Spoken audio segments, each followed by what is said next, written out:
అధిక పరీక్ష ఫీజులు వసూలు చేస్తున్నారంటూ బీసీ విద్యార్థి సంఘం ఆధ్వర్యంలో చెంపాపేట శ్రీ వెంకటేశ్వర కామర్స్ కాలేజ్ ముందు విద్యార్థులు ధర్నా చేపట్టారు.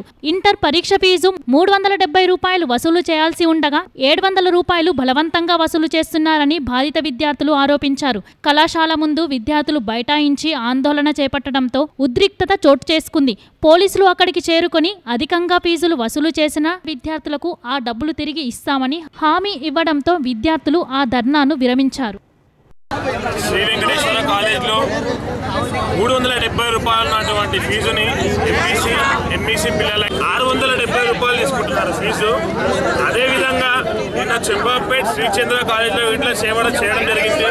దాని తర్వాత శ్రీచంద్ర యాజమాన్యం ఎంబడే స్పందించి పిల్లలకి ఎలాంటి ఫీజులు అయితే తీసుకున్నారో 370 రూపాయలు ఉన్న ఫీజుని ఫస్ట్ కార్పొరేట్ కాలేజీలన్నీ దోపిడీకి పాల్పడ్డాయి.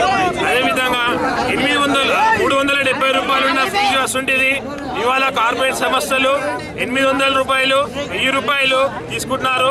దీనికి గవర్నమెంట్ ఎలాంటి స్పందన అనేది లేదు. గవర్నమెంట్ దగ్గర గవర్నమెంట్కి చిత్తశుద్ధి మాత్రం ఉంటే ఈ పిల్లలపైన చర్యలు తీసుకోకపోతే భారీ ఎత్తున తీవ్ర ఇబ్బందులు ఉంటాయి తెలుసుకుంటున్నాము.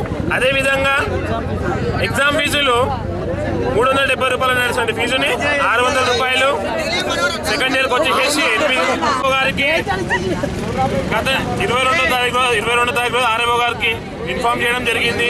ఇన్ఫార్మ్ చేసిన తర్వాత ఇప్పటి వరకు ఎలాంటి స్పందన అనేది లేదు. ఆర్ఏఓ దగ్గర ఇలాంటి స్పందన అనేది లేకపోతే రేపు కానీ ఎల్లుండి కానీ ఇందిరా పార్క్ దగ్గర భారీ ఎత్తున ధర్నా పెట్టి పిల్లలకి జరిగిన అన్యాయం పట్ల ఆర్ కృష్ణ గారి నాయకత్వంలో అన్ని చర్యలు అనేది తీసుకోవడం జరుగుతుంది.